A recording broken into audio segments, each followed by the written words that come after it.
Come back to that. I will also try to get Karoline Leavitt's reaction to some pretty startling rhetoric from a Texas, a House rep there, Jolyn Jones, who said last night on TV when talking about fighting Republicans, quote, "So if you hit me in my face, I'm not going to punch you back in your face.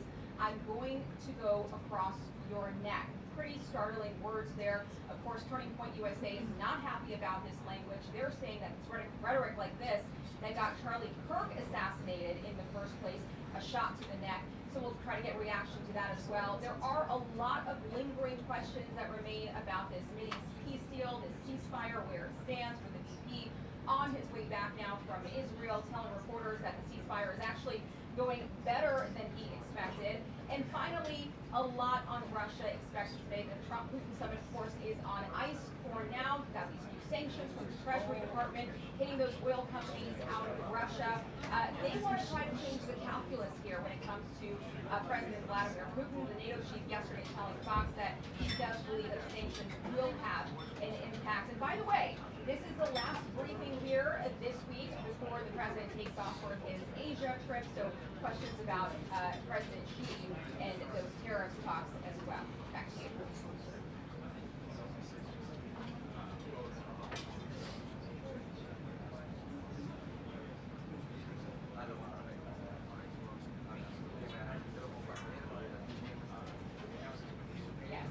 Absolutely. In fact, we were talking with folks ahead of this briefing, and we were hearing that that might be actually one of the most popular questions of the day from the media here is questions about the renovations and construction going on not too far away from here. So we'll see.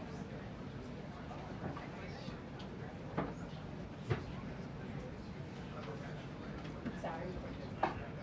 Hi. So, look, there's been a lot of pressure from Republicans over on Capitol Hill to get on with sanctions because they don't feel like the president of Russia is moving. So, of course, there is, looks like we might be starting here shortly.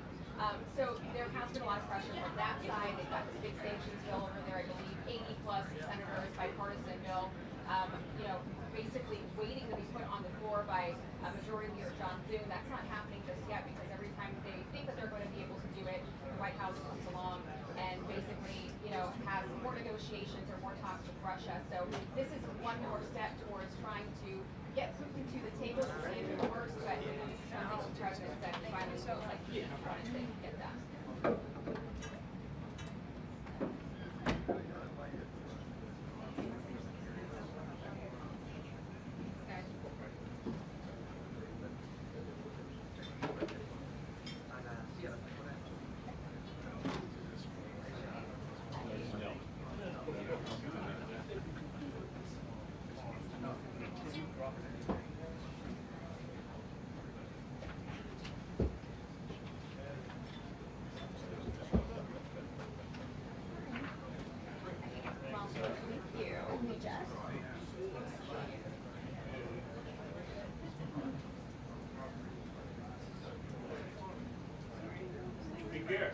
Is that Michael? It is now.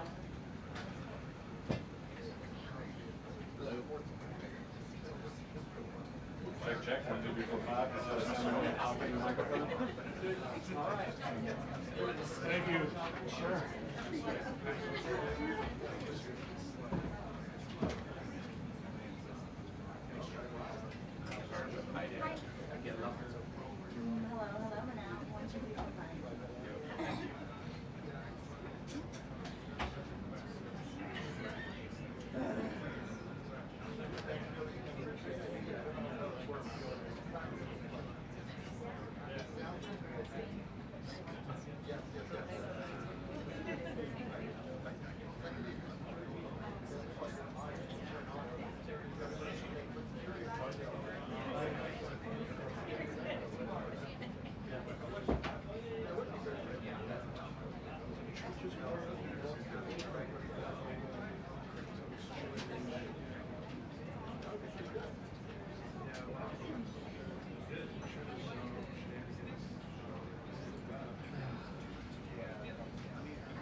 I'm definitely the old.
It's not great.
The government said they're going to try to reduce it.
gotta know you.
Good afternoon, everybody.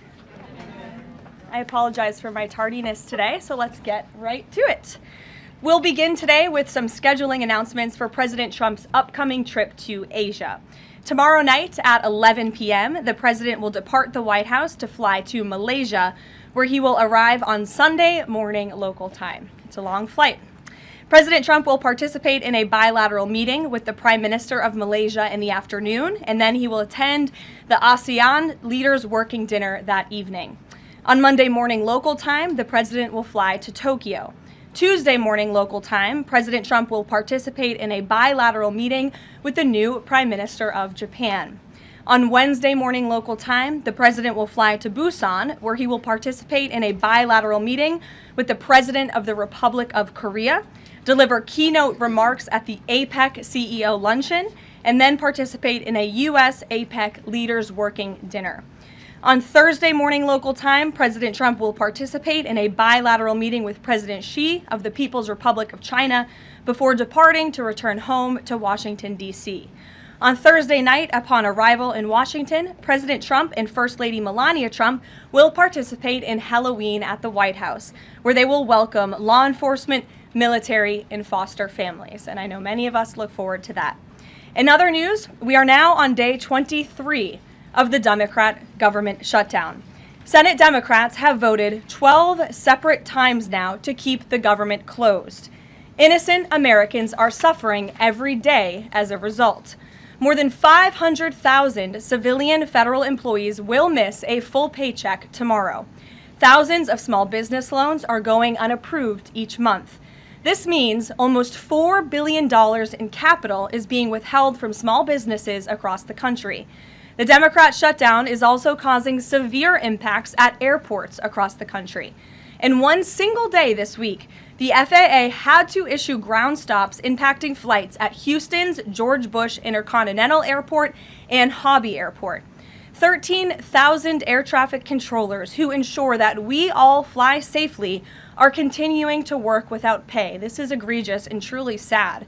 Some of them are reportedly being forced to turn to driving for Uber and taking on other second jobs to make ends meet as the Democrats continue to shut down the government. Pilots are calling on Democrats to end this dangerous political game. The president of the Southwest Airlines Pilot Association called for the clean continuing resolution to be passed, saying, quote, "Our air traffic controllers and the broader air traffic system are already operating under immense pressure. A government shutdown only compounds that stress and threatens the efficiency of our skies." The Airline Pilots Association International, which represents more than 80,000 pilots, is sounding the alarm as well. They said this shutdown is undermining our system's safety.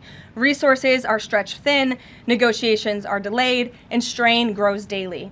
With the Thanksgiving holiday approaching, we are nearing the busiest travel period of the entire year, when millions of Americans will go to airports to spend time with their loved ones. Let us be very clear from the White House today. If the Democrats continue to keep the government closed, we fear there will be significant flight delays, disruptions, and cancellations in major airports across the country this holiday season. If Democrats continue to shut down the government, they will also be shutting down American air travel. The White House is in constant communication with the air traffic controllers, with the airline associations, and with them, we urge Democrats to please pass the continuing resolution so we can just end this madness and this chaos and reopen the government. These are very avoidable consequences.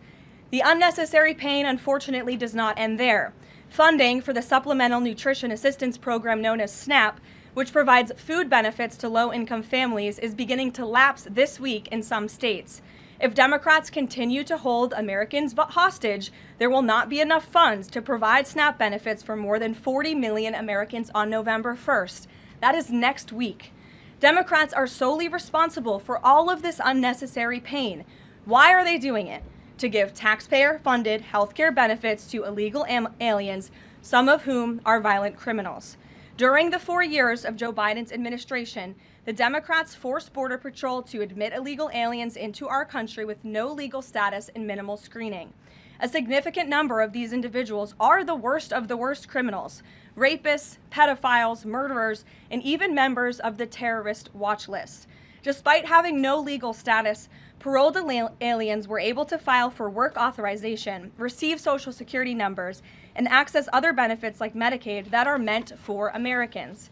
Since I've found many in this room to repeatedly deny the reality that Democrats gave Medicaid benefits to illegals and they continue to seek to do just that, I've brought a few verified examples for you today. These are examples of some of the illegals who received Medicaid benefits under President Biden's leadership, and this is what Democrats are wanting to do. This is why they are continuing to keep the government closed. An illegal alien from Laos was arrested for murder, robbery, and felony possession of a firearm.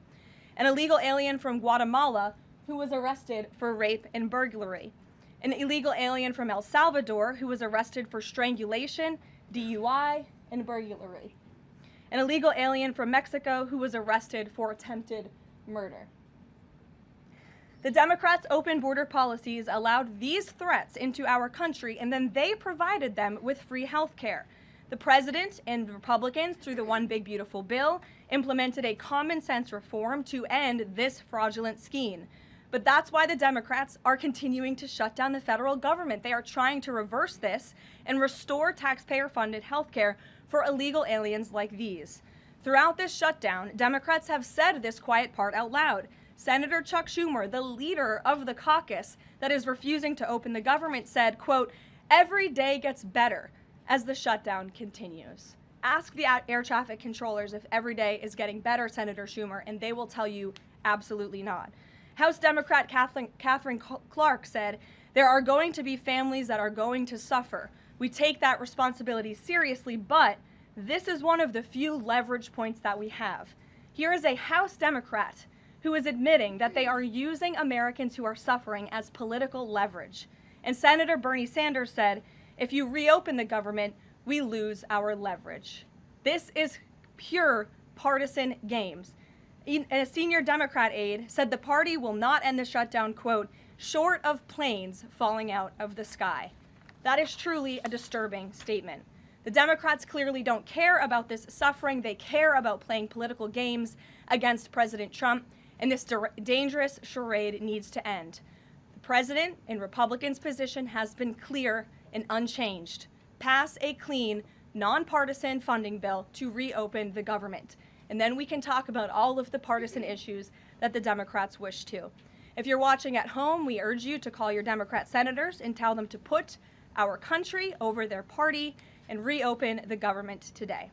Here in our new media seat, we have Brittany Gibson of Axios. Brittany, why don't you start us off for our Q&A today? Thank you for being here. Two questions, if I may, Karoline. First is, we understand that the president and Republicans will not negotiate on ACA extensions until the government reopens. If and when that happens, what does the president think should be, or what are his plans for preventing rising healthcare costs for Americans? It's a very good question, and I'll leave that to the president to negotiate that when Democrats vote to reopen the government. When it comes to lowering healthcare costs, the president is deeply committed to this. It's why he has spent so much time and effort negotiating with Big Pharma to lower the healthcare costs of prescription drugs. All of you have been in the Oval Office for multiple different announcements. We've had these most favored nations deals with these large pharmaceutical companies committing to lowering drug costs in this country. So it's something the president wants to do. And Brittany, one more point. I'll just point out the irony in Democrats holding the government and the American public hostage over a healthcare system that they created. The healthcare system was called Obamacare. Why? Because Democrats and President Obama implemented. And Republicans have always said it's a broken system, yes, but they caused it, and now they want to shut down the government to fix it. We need to open the government, and then we can have these very important conversations about healthcare. And the second, on H-1Bs and foreign students, during the campaign, President Trump said he wanted to make it easier for foreign students to work at U.S. companies, staple a green card to every diploma. But the changes from several agencies now on H-1Bs are adding more obstacles to that. The administration is being sued over those changes. Can you explain the changes in the president's thinking on H-1Bs? Administration will fight these lawsuits in court. The president's main priority has always been to put American workers first and also to strengthen our visa system. We know for far too long the H-1B visa system has been spammed with fraud, basically, and that's driven down American wages. So the president wants to refine this system, which is part of the reason he implemented these new policies. These actions are lawful, they are necessary, and we'll continue to fight this battle in court. Garrett. Two questions on different topics, if you'll Sure. indulge me. On the pardon of Changpeng Zhao, and apologies if I'm mispronouncing that name, Binance has significant business interests with World Liberty Financial, the president's family's crypto company. How do you respond to the allegations from Democrats that this is a corrupt act? I would respond and say the president is exercising his constitutional authority to grant clemency requests. And the president and the White House have a very thorough examination of every pardon request that comes to the president's desk. It is thoroughly reviewed by the White House Counsel Office, and I spoke with our great White House counsel about the pardon after it happened. This was an overly prosecuted case by the Biden administration. Even the judge in the case admitted that the Biden administration was pursuing a egregious over-sentencing of this individual, and the previous administration was very hostile to the cryptocurrency industry. So the president wants to correct this overreach of the Biden administration's misjustice, and he exercised his constitutional authority to do so. And to the Democrats, I would just say there's nothing more corrupt than what President Biden did on his way out the door, pardoning his extremely corrupt son and many of his associates. On the ballroom, first of which will probably be several questions about this today, I imagine. Is it a big story? It seems that way. The president's cost estimate has changed several times. I think it's up to $300 million now. Given the nature of all this, will the White House commit to releasing all of the donors and how much they're spending and how much of his own money the president is putting on the line to this? We have released the full list of donors thus far. Perhaps there will be more people who want to generously contribute to this project. And the president, yes, has committed his own resources. And when he releases that information, which I'm very confident he will, you will all see that. We'll see a dollar figure from the president? Yes, you will. And I would also just add the president has been incredibly transparent. I would reject any notion otherwise when it comes to this ballroom project. It's something he personally has obviously taken an interest into and has talked with all of you in this room many times about. You have seen the model in the Oval Office. Last night he showed that for you. But when this plan was presented and when these renderings, as soon as they were complete, the president directed me to come out here and to share them with all of you. I did an entire opening remarks about what this ballroom project was going to look like. With any construction project, there are changes over time as you assess what the project is going to look like, and we'll continue to keep you apprised of all of those changes, but just trust the process. This is going to be a magnificent addition to the White House for many years to come, and it's not costing the taxpayers anything. The president is privately funding this ballroom addition to the White House grounds. Jennifer. To follow up on that, one thing that's not in the president's model is the East Wing bunker, the president's emergency operations center. Can you say if his update, that $300 million, does that include the cost for upgrading that bunker? Look, like any security enhancements that are made on the White House grounds, those will be made and maintained by United States Secret Service. As for the cost of the ballroom and the construction itself, all of that is going to be, like I've said, privately funded and paid for by the president himself and many generous patriots who have stepped up. Included in that funding? Correct. Okay, and then can you say, well, that's all right, I'll skip that one. Thanks, Ouija. Thank you, Karoline. More ballroom questions. Okay. So the White House has explained that the reason you didn't submit construction plans to the NCPC is because that commission, along with others, don't have oversight over demolitions, but only over construction. And so far, you haven't built anything. So can you help us understand, can the president tear down anything he wants without oversight? Could he demolish this building or, say, the Jefferson Memorial? So it's not the president who came up with that legal opinion himself. That's a legal opinion that's been held by the NCPC for many years. It's written, so we can get you that background and that research if you wish to include it in your reporting, because it is very important. They have ruled consistently, their general counsel has said, when it comes to phase one of this project, the tearing down of the current East Wing structure, a submission is not required legally for that. Only for vertical construction will a submission be required, and that's a legal opinion from them, and we are following that legal opinion. And again, I would just add, can any president do such a thing to the White House grounds? There have been many presidents in the past who have made their mark on this beautiful White House complex. This briefing room, as you all know, was not once a briefing room. It was a swimming pool. There have been presidents who have completely torn down the executive mansion. If you look at what President Truman did, some of the photos of the construction project that took place in those years, I think sitting here today, we're all grateful for those efforts and the modifications that happened at that time. And again, in due time, the East Wing is going to be more beautiful and modern than ever before. And in addition, there will be a big, beautiful ballroom that can hold big parties and state visits for generations to come. So it sounds like the answer is yes, he can tear down whatever he wants. And then secondly, Ouija, that's not what we're saying. That's a legal opinion that's been held for many years. And interpreting it. No, it's something that presidents have done for years and years. In fact, I have some photos here. Thank you, Pat, to show you the construction that's taken place on the White House grounds. This is the construction of the West Wing in 1902. Look at this, the construction of the West Terrace in 1902. These images look quite similar to what you and the American people are seeing today, the construction of the East Terrace as well. You look at the construction of the West Wing expansion in 1934. So look, this is a legal opinion that's been held for many years. Look at, this is 1950. Yes, it looks a lot like what you were seeing today. Can he demolish anything he wants? What do you think without that oversight? rubble is? How did that rubble get there? Right, so I'm asking, and then back to the donors. Go ahead, Reagan. Many of them are. Two Reagan, questions, go ahead. one on immigration and another on Venezuela. It's being reported that the semi-truck driver suspected of killing 3 people in a DUI crash is an illegal immigrant who came in under the Biden administration. Do you know if California gave him a commercial driver's license? And then it also appears that California largely has not been cooperating with English proficiency standards. I'm wondering if the administration has any further plans to punish the state. Yes, I can confirm that California gave this individual a license, and it is something that the Department of Transportation has already looked into. I know Secretary Duffy, who's doing a phenomenal job, has spoken on this many times in the crackdown that the Department of Transportation is taking on these licenses that are wrongfully being issued to people who clearly do not deserve to uphold these positions. As for this case in California, on October 22nd, ICE lodged an immigration detainer for this individual following his arrest by local authorities in California on charges, as you know, of manslaughter while intoxicated and driving under the influence. He killed 3 people, and he first entered the United States in 2022 through the southern border, and he was released into our country by the previous administration.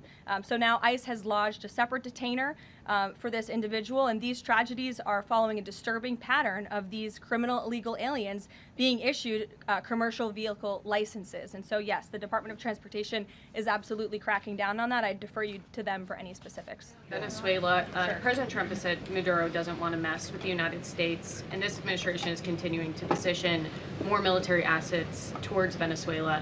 I'm wondering if the end goal of this narco-terrorist war is to implement a regime change in Venezuela. The president has spoken on that, Reagan, and I certainly won't get ahead of him. What we've made very clear is that this administration is not going to tolerate international narco-terrorist organizations from trafficking drugs into the United States.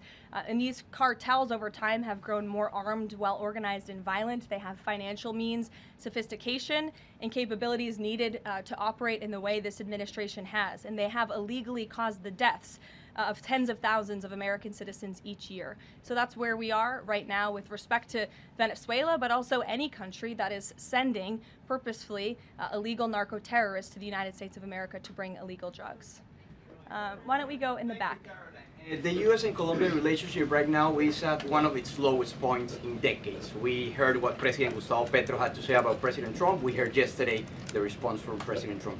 Is there any kind of compromises or gestures from the Colombian president that President Trump would like to see in order to de-escalate the tensions? Is it possible a de-escalation?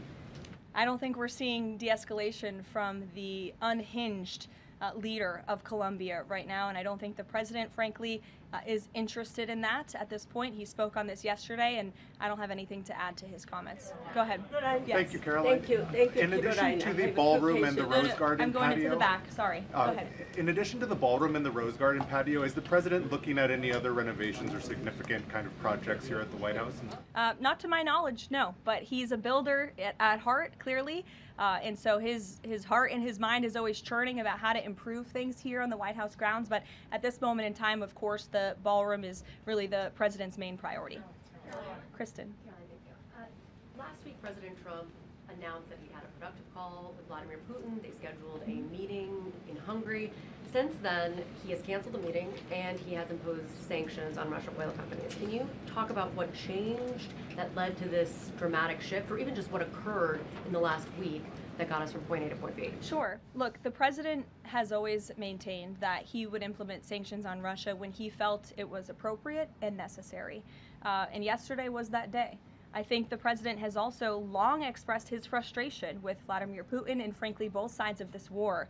And he's always said in order to negotiate a good peace deal, both sides need to be interested in a good peace deal. And he feels as though, unfortunately, from the Russian side as of late, he has not seen enough interest and enough action in terms of moving the ball forward towards peace. And so a meeting between these two leaders is not completely off the table. I think the president and the entire administration hopes that one day that can happen again, but we want to make sure that there's a tangible, positive outcome out of that meeting, and that it's a good use of the president's time. Of course, he's traveling to Asia next week. He has a number of events coming up here on the home front as well. He's been incredibly busy, as you all know. You're all tired from covering him and his movements every day, and so we want to make sure it's a good use of the president's time, and the president doesn't want to waste his time, and he said that. Was it the call between the Secretary of State and Lavrov that led President Trump to believe that President Putin or the Russians did not want a peace deal? That was not the sole reason, no. I think the Secretary Rubio felt that was actually a productive call. But again, the president wants to make sure that a meeting between himself and President Putin will be a good use of his time. But what exactly led to President Trump not believing, after his call on Thursday, where he said he did think he wanted peace and wanted a peace deal, to believing that Russians were not? Again, the president wants to see action, not just talk. And I think the president is extremely motivated by the success of his peace deal in the Middle East to get things done. And he wants this war to come to an end. He's been saying it now for 9 months being in office, and he's grown increasingly frustrated with the lack of progress from both sides of this war. Mary. For example. Two quick construction questions, if I can. You mentioned any construction project comes with changes. The president had initially said that this project wouldn't interfere with or touch the current structure. Now he says to do this properly, he realized that the East Wing had to be demolished. This is the people's house. Why not inform the public of that change and when it was decided that the East Wing would have to be demolished? Look, again, with any construction project, changes come, and we have informed all of you. We've been keeping you apprised of this project. We've shown you the renderings, and if you look at the renderings, it's very clear the East Wing was going to be modernized. Instead, in fact, I said that in the briefing when we initially introduced this plan to all of you and to the public. But the East, and tearing down are two different things. well, again, the plans changed when the president heard counsel from the architects and the construction companies who said that in order for this East Wing to be modern and beautiful for many, many years to come, for it to be a truly strong and stable structure, this phase 1 that we're now in was necessary. And the president wants to do right by the people's house. And so that's exactly what he's doing. It's going to be, again, like I said, much more stable, strong, secure, and more beautiful than ever once it's complete. And the First Lady's offices, where will those be? The First Lady's offices, the Social Secretary's office? In the East Wing. They will be back where they were? Yes. Thank you. Cattle ranchers who supported the president's election have raised some concerns about plans to import beef from Argentina. How will the Trump administration support those farmers? Look, the president hears those concerns. He addressed them yesterday himself. President loves our ranchers, and our ranchers love our president. And in fact, the president did a lot for them in his first term here. They are struggling because of the many horrible policies of the previous administration. President loves our ranchers, and he also loves American consumers, and he wants to do right by both. So the immediate solution to the problem of the rising cost of beef, President wants to bring that down, as we have to increase our supply. And so that's what he's doing with respect to these imports. But the president also is looking out for our ranchers with a long-term plan that was released by the Secretary of Agriculture yesterday. It's a 3-part plan. It's very extensive and detailed. I would encourage all of you to read through it. But there's really 3 points to this plan that the president has agreed upon and has entrusted Secretary Rollins to implement. Number 1, strengthening U.S. cattle production through increased grazing access, endangered species reforms, enhanced disaster relief, increased access to capital, and reducing costs for new and young ranchers. We want to incentivize more Americans to get into this noble profession. Lowering long-term costs by cutting inspection costs, increasing market options for consumers with product of USA labeling, and ensuring consumers know that they are eating American beef. It's a good incentive for the American consumer. And lastly, growing the domestic herd while boosting long-term demand to reduce prices for consumers while growing the markets for our ranchers. So President hears them. He has to address both of these problems for the ranchers, but also for the American consumer. He promised to lower costs, and that's what he's committed to doing. Karoline. Thank you. 2 questions not on the ballroom. The first is, there's a Democrat in Texas who's actually running for Congress who said last night during an interview when talking about fighting Republicans and this administration, quote, "If you hit me in my face, I'm not going to punch you back in your face. I'm going to go across your neck."